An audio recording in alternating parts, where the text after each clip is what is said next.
गुरु प्यारी साध संगत जी, राधा स्वामी। प्यारी साध संगत जी, परमात्मा से मिलाप करने में हमारे और परमात्मा के बीच हमारी वासनाएं भी रुकावट बनती हैं, क्योंकि हमारी वासनाएं हमें विषय भोगों में फंसाने का काम करती हैं। और जब तक हम विषय भोगों में फंसे हैं, हम संसार में फंसे हैं, और जब तक हम विषय भोगों से अपना मुख नहीं मोड़ेंगे, तब तक हम संसार से मुक्त भी नहीं हो सकते, तब तक हम परमात्मा से मिलाप भी नहीं कर सकते। काम, क्रोध, लोभ, मोह, अहंकार ये भी हमारे शत्रु हैं। ये हमें परमात्मा तक पहुंचने में सबसे बड़ी रुकावट पैदा करते हैं।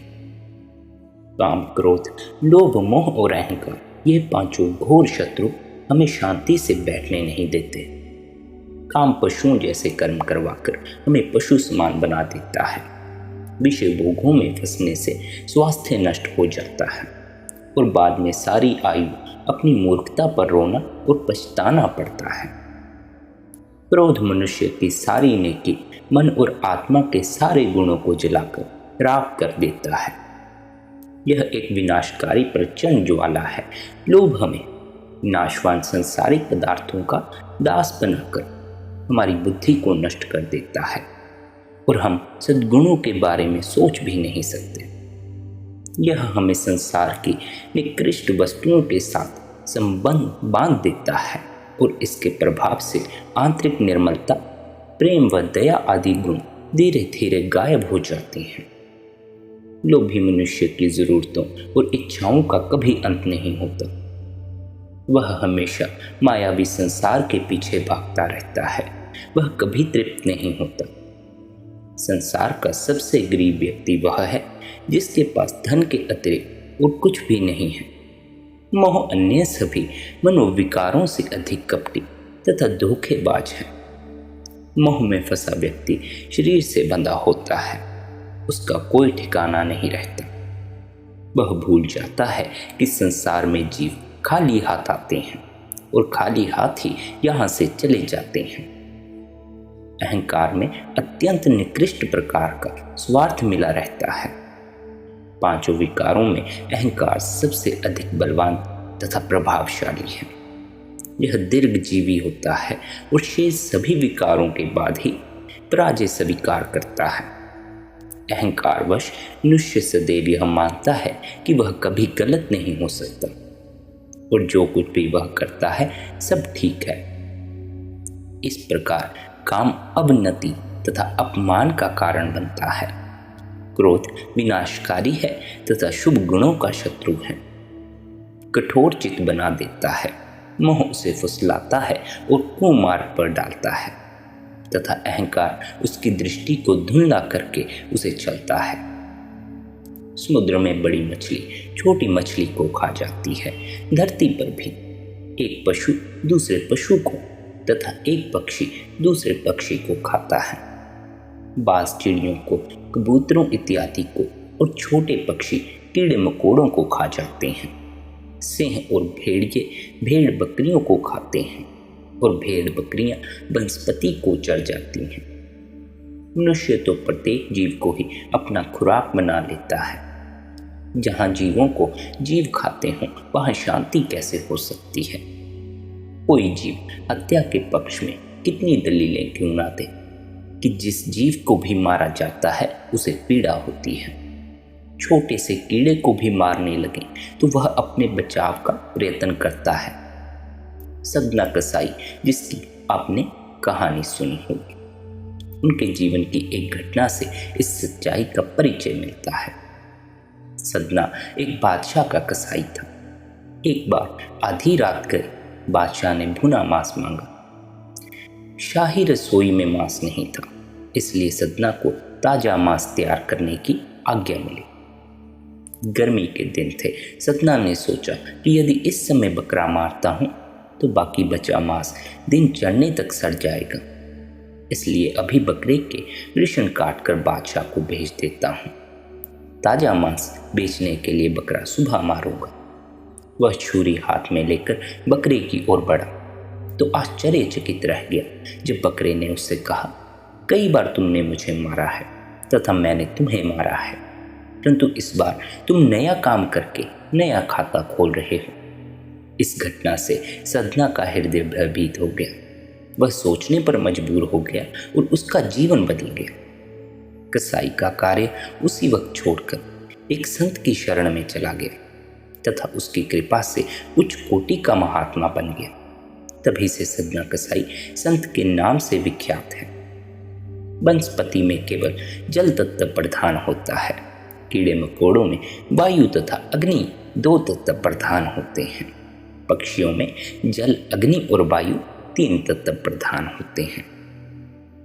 पशुओं में पृथ्वी, जल, अग्नि और वायु 4 तत्वों की प्रधानता होती है। मनुष्य में पृथ्वी, जल, अग्नि, वायु और आकाश 5 तत्व होते हैं।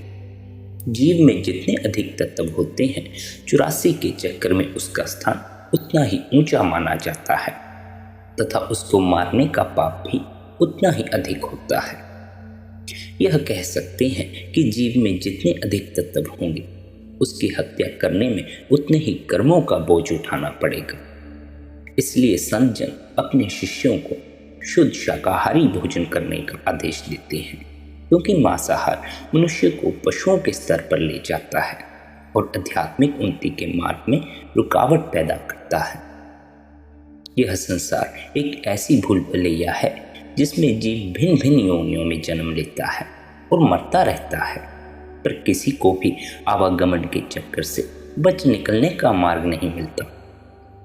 आत्मा सत्य की अंश है तथा सतलोक की रहने वाली है, परंतु मृत्यु लोक में गिरकर यह अपने उच्च वंश को बिल्कुल भूल बैठी है और पूरी तरह मन और इंद्रियों के वश में होकर भले बुरे कर्मों का फल भुगतती हुई भिन्न भिन्न प्रकार के शरीर धारण करती रहती है, क्योंकि जो बोओगे सो काटोगे का नियम अटल है। इस प्रकार इसका 84 का चक्कर कभी समाप्त नहीं होता। केवल 1-2 बार नहीं, इसे अनेक बार कीड़े पतंगे, पशु पक्षी आदि का जन्म लेना पड़ा है। प्रत्येक जीव के अंत में यमदूत जीव को ले जाकर कर्मों के अनुसार विभिन्न योनियों में भेजते रहे हैं। केवल मनुष्य शरीर में ही भक्ति के द्वारा परमेश्वर की प्राप्ति हो सकती है और यह शरीर युगों तक निचली योनियों में भटकने के बाद ही प्राप्त होता है। परंतु दुख की बात है कि यह अमूल्य अवसर मिलने पर भी आत्मा मन और इंद्रियों के अधीन रहती है। परमात्मा सत्य है और जगत मिथ्या है। इसके सब पदार्थ नाशवान हैं। संत मुक्ति प्राप्त करने का मार्ग दिखाकर हमें अविनाशी सदा रहने वाले परमात्मा से मिल जाने के योग्य बनाते हैं। कितने दुख की बात है कि उन महापुरुषों के बताए हुए मार्ग पर चलने की बजाय हम उनसे द्वेष रखते हैं, उनको बुरा भला कहते हैं तथा कई प्रकार के कष्ट देते हैं। यदि संत महात्माओं को कष्ट देने की बजाय मनुष्य उनसे आत्मिक ज्ञान की युक्ति ले ले तो उसका जीवन भी सफल हो जाएगा, तो वह भी परमात्मा से मिलाप कर सकेगा। परंतु मनुष्य ने कभी किसी जीवित संत की कदर नहीं की। जीवित संत को तो मनुष्य अक्सर ही कष्ट देता आया है। गुरु नानक देव जी को दीवाना और पागल तक कहा गया और यह भी कहा गया कि वे लोगों का गलत मार्गदर्शन कर रहे हैं। कबीर साहिब के साथ क्या क्या नहीं किया गया। हजरत ईसा को सूली पर चढ़ा दिया गया।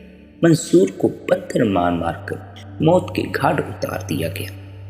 आश्चर्य तो यह है कि सब कुछ धर्म के नाम पर किया गया और किसकी आज्ञा से किया गया? कट्टर धर्म अनुयायियों, धर्म रक्षक कहलाने वालों की आज्ञा से। एक अंधा व्यक्ति जो बहरा तथा गंजा था, एक सराय में जा घुसा। उस सराय से बाहर जाने का केवल एक ही द्वार था।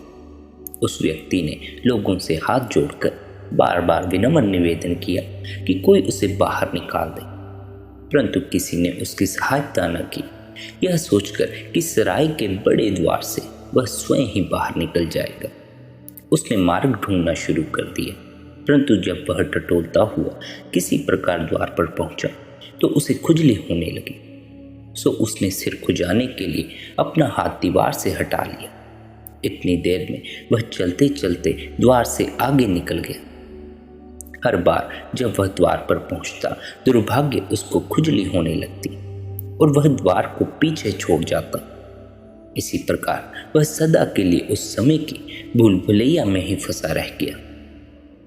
हम तुच्छ बुद्धि वाले नाशवान जीव भी इसी तरह कर रहे हैं।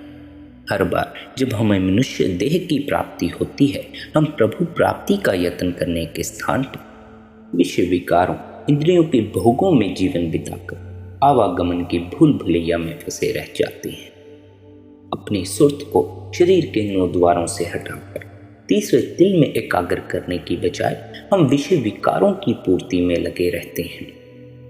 यदि हम अपनी सुर्त को शरीर के 9 द्वारों से हटाकर तीसरे तिल में एकाग्र करें तो वहां पहुंचकर शब्द धुन को पकड़कर हम ऊपर चढ़ाई कर सकते हैं, हम परमात्मा से मिलाप कर सकते हैं। किंतु ऐसा तब तक हो नहीं सकता जब तक आपका ध्यान तीसरे तिल पर एकाग्र न हो। संसारी व्यक्ति संसार के पदार्थों में उलझा रहता है और उनका बड़ा दुर्भाग्य है जिनका ध्यान संसार के नाशवान पदार्थों में केंद्रित है। वे परमात्मा को हासिल नहीं कर सकेंगे, वे सत्य को नहीं जान सकेंगे, वे अपनी उलझन में ही उलझे रह जाएंगे। ऐसी वृत्ति वाले जीव गंदगी के ढेर पर ही बैठे रह जाते हैं। जो जीव स्वयं ही गंदगी के ढेर से हटना नहीं चाहते, उन्हें सद्गुरु भी कहाँ ले जा सकता है। अगर जीव यह फैसला करे कि उसे अब इस गंदगी के ढेर पर और नहीं बैठना, तो उसे सहारा देने के लिए, उसे उस गंदगी के ढेर से निकालने के लिए सद्गुरु हर पल मौजूद है।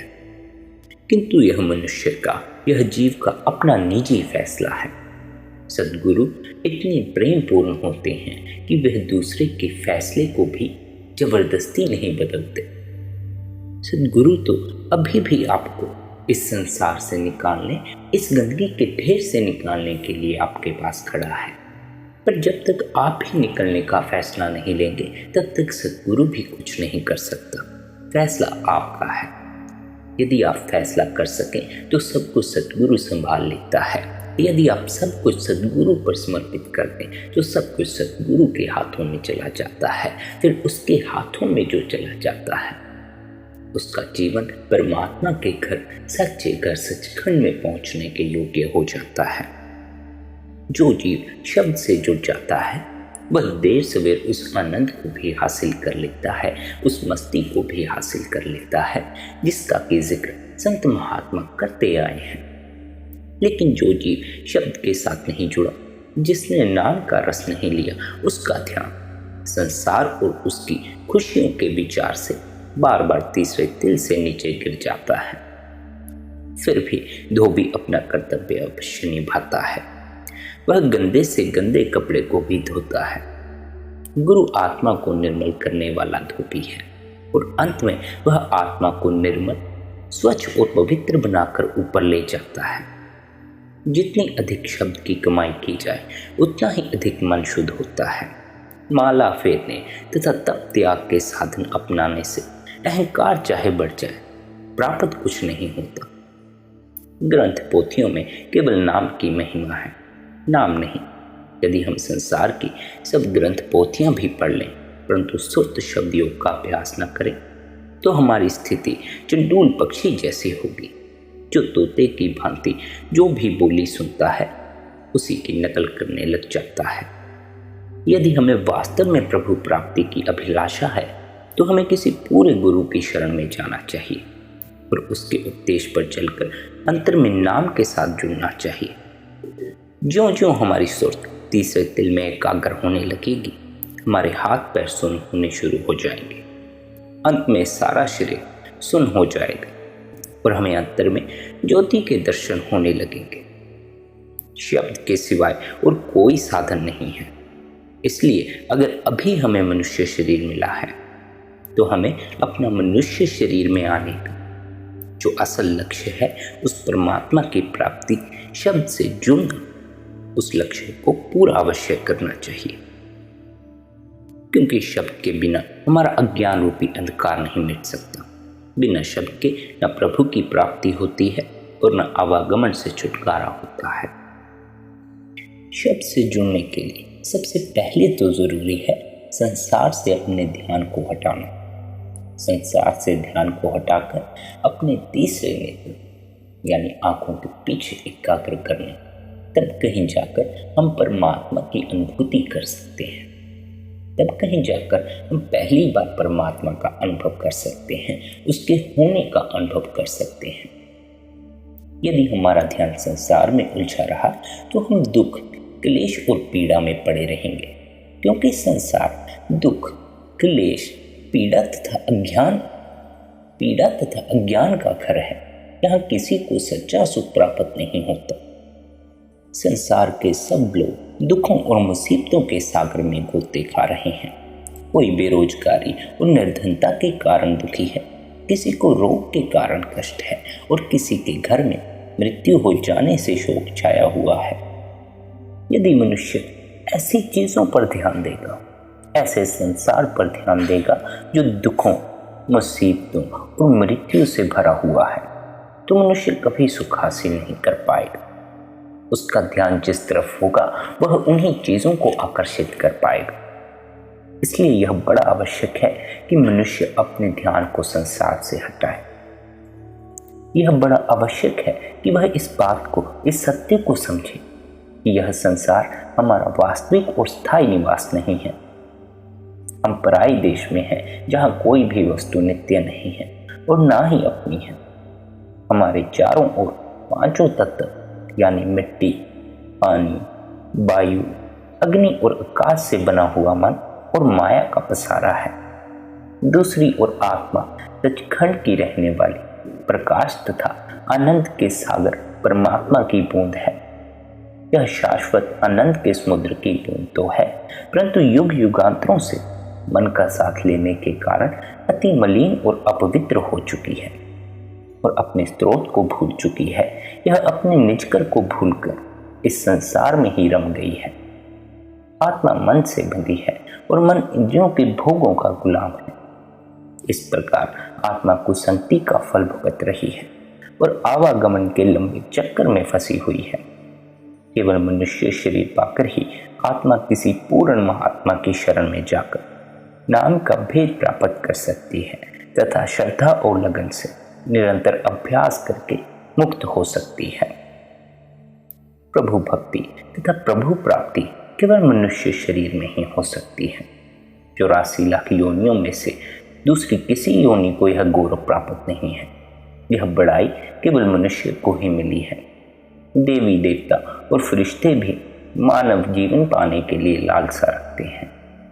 84 के बहुत बड़े तथा दुख और पीड़ा से भरे जेल खाने से बाहर निकलने का द्वार केवल मनुष्य शरीर ही है। परंतु अफसोस है कि हम विषय विकारों, इंद्रियों के भोगों को नहीं छोड़ते। हमारा मन इतना निर्मल तथा बेबस हो गया है कि जो इंद्री चाहे इसे खींचकर अपने घाट पर ले जाती है, परंतु यह कभी संतुष्ट अथवा तृप्त नहीं होता। जितनी इच्छाएं पूर्ण होती हैं उतनी ही और उत्पन्न हो जाती हैं। यह जानता है कि भोग से रोग और रोग से शोक की उन्नति होती है, फिर भी अपनी बुरी कामनाओं का त्याग नहीं करता। याद रहे कि इस जगत में किए गए हर कर्म का फल भोगना पड़ता है। सबसे बड़ी सजा काम की है। एक पल की काम वासना के बदले 1 करोड़ दिन नरक की अग्नि में जलना पड़ता है। इसका भाव यह हुआ कि 1 पल की विलासिता अथवा काम तृप्ति का दंड 33,000 वर्ष का कष्ट है। इस प्रकार के घाटे का सौदा तो कोई मूर्ख ही कर सकता है। हम कितने मूर्ख हैं जो यह नहीं समझ सकते कि जिस सुख का परिणाम दुख है वह सुख कैसे हो सकता है। बुद्धिमान व्यक्ति परिणाम को सदैव सामने रखते हैं। भाग्यशाली हैं वे लोग जो अपनी दृष्टि सदैव मंजिल पर रखते हैं, जो अंत को देखते हैं। किंतु मन इतना ताकतवर है, इतना शक्तिशाली है कि जीव इसकी मूर्खताओं से बच नहीं सकता। मन की मूर्खताओं से बचने के लिए उपाय ढूंढने से पहले यह आवश्यक है कि हम मन की प्रकृति, मन के स्वभाव के विषय में विचार कर लें। हम जानते हैं कि मन स्वाद अथवा रस का लोभी है, परंतु यह कभी एक स्वाद, एक रस से सदा के लिए नहीं बन सकता। कोई रस, कोई सुख इसको सदा अथवा लंबे समय के लिए नहीं बांध सकते। जैसे ही इसे पहली वस्तु से अधिक सुंदर या स्वादिष्ट वस्तु मिल जाती है, यह पहली को त्याग कर दूसरी के पीछे भागता है। यह कभी स्थिर नहीं रहता। इसके मोह और प्यार भी कच्चे और अस्थिर हैं। यदि हम इसको संसार के रसों से उत्तम रस दे दें तो यह सब कुछ त्याग कर उसके पीछे लग जाएगा। मन को बांध लेने वाली ऐसी वस्तु कहीं बाहर नहीं है, हमारे अंदर ही है। यह हमारी आंखों के पीछे और ऊपर दिव्य संगीत के रूप में धुनकारें दे रही है। इसी को शब्द, नाम, वाणी, अनहद नाद आदि कहा जाता है। जब मन इस संगीत को सुनता है तो संसार के सब रस फीके पड़ जाते हैं, सब वासनाएं फीकी पड़ जाती हैं, सब विकार फीके पड़ जाते हैं। बाहर फैले हुए ध्यान को केवल अंतर्मुख करने की आवश्यकता है। इससे हमारे सब दुख और क्लेश दूर हो जाएंगे। परंतु हम शरीर से बाहर मंदिरों, मस्जिदों, गिरजों में ढूंढते फिरते हैं, कर्म कांडों में परमात्मा को खोजते फिरते हैं। इन सब का कुछ लाभ अवश्य है, परंतु ये हमें मन और माया के बंधनों में ही जकड़े रखते हैं। ये कर्म और उसके फल के चक्कर से हमें मुक्त नहीं करवा सकते, क्योंकि शुभ कर्मों का फल भोगने के लिए भी हमें इस स्थूल संसार में जन्म लेना पड़ता है। बुरे कर्मों का तो फल भोगने के लिए हमें आना ही होगा। सुरत को दृश्यमान संसार से हटाकर अंतर में तीसरे तिल पर एकाग्र करके नाम के साथ जुड़ने पर मुक्ति मिल सकती है। पूरे गुरु की सहायता के बिना परमेश्वर का मिलना असंभव है। केवल पूरा गुरु ही शरीर के 9 द्वारों से निकलकर सचखंड को जानने वाली 10वीं गली में प्रवेश करने का भेद दे सकता है, क्योंकि वह खुद जाकर आया हुआ है। जिसे खुद उस सचखंड का अनुभव नहीं होगा, वह आपको भी उसके अनुभव तक नहीं ले जा पाएगा। इसलिए बहुत से गुरु आपको बातों में उलझाए रखेंगे, किताबों में उलझाए रखेंगे, किंतु अनुभव नहीं दे सकेंगे। बहुत से लोग हैं दुनिया में जो आत्मा को केवल शब्दों में जानते हैं। उन्हें आत्मा का कोई अनुभव नहीं कि आत्मा क्या होती है, कैसी होती है, और वे स्वयं भी आत्मा है। उन्हें कोई बोध नहीं। कारण मात्र इतना है कि जो गुरु खुद अनुभव में नहीं उतरा है, वह आपको भी अनुभव में नहीं उतार सकता। जिस गुरु ने आत्मा को देखा है, आत्मा को जाना है, वही आपको आत्मा के दर्शन करवा सकता है, वही आत्मा के बारे में आपको अनुभव करवा सकता है। इसलिए गुरु वही चाहिए जो खुद उस सच्चे कर सचखंड में जाकर आया हो, जिसने उस परमात्मा से मिलाप किया हो, केवल शब्दों में नहीं, अनुभव में। क्योंकि जब आप परमात्मा से मिलाप करेंगे तब वह मिलाप केवल शब्दों में नहीं रह जाए, वह अनुभव में बदल जाए। वेद शास्त्र, अन्य पवित्र ग्रंथ और सब धर्मों के संत महात्मा सूक्ष्म मंडलों में प्रवेश पाने के लिए किसी पूरे गुरु की आवश्यकता पर बल देते हैं। वास्तव में जन्म से मृत्यु तक मनुष्य को गुरु की आवश्यकता पड़ती है। वह कोई भी काम गुरु के बिना नहीं सीख सकता। मनुष्य का पहला गुरु उसकी माता होती है, जो उसे बैठना, चलना फिरना, खाना पीना, कपड़े पहनना आदि सिखाती है। उसके बाद यह कठिन कार्य पिता, भाई बहन आदि करते हैं और वह तोतली जुबान में बोलना शुरू कर देता है। जब यह थोड़ा बड़ा हो जाता है तो मित्रों, बंधुओं और समान आयु वालों से सीखता है। उसके बाद स्कूल कॉलेज में जाने पर अध्यापक उसके गुरु हो जाते हैं।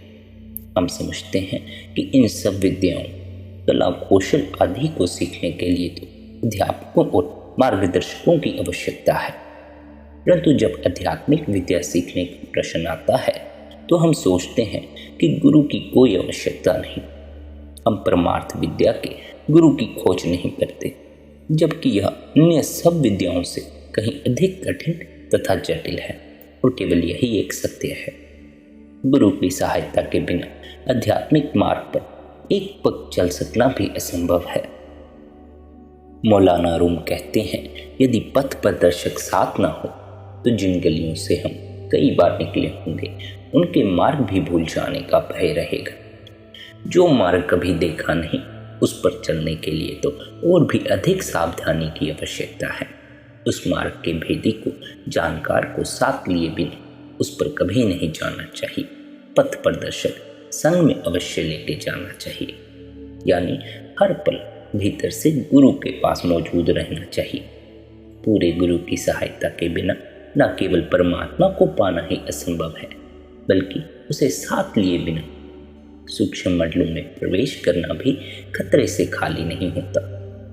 इस मार्ग में अनेक प्रकार के भटका देने वाले तथा पतन के मार्ग पर डालने वाले प्रलोभन हैं।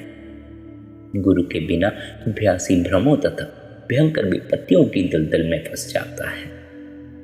पूरा गुरु इस शरीर रूपी हरि मंदिर में प्रवेश करने की युक्ति बताता है, और जब वह आपको युक्ति बताता है तो वह आपके साथ एक रिश्ता बांध लेता है, जो कि फिर सदा सदा चलता है। फिर गुरु कभी आपका हाथ नहीं छोड़ता, चाहे आपको इस बात की खबर हो या ना हो। गुरु हर पल आपके साथ मौजूद होता है। अभी हमारी आंखें वो आंखें नहीं जो गुरु के उस स्वरूप को देख सकें, गुरु के उस नूरी स्वरूप को देख सकें। जब वह सौभाग्य की घड़ी आएगी तब हमें पूरा भरोसा हो जाएगा। जब हम गुरु को देख लेंगे तब हम पूरा विश्वास कर सकेंगे कि गुरु हर पल हमारे साथ मौजूद है। पहले भी मौजूद था, अब भी मौजूद है, आगे भी मौजूद रहेगा। यही गुरु और शिष्य के बीच का नाता है। शिष्य भले ही गुरु को भूल जाए, गुरु कभी शिष्य को नहीं भूलता। गुरु माता पिता की तरह होता है।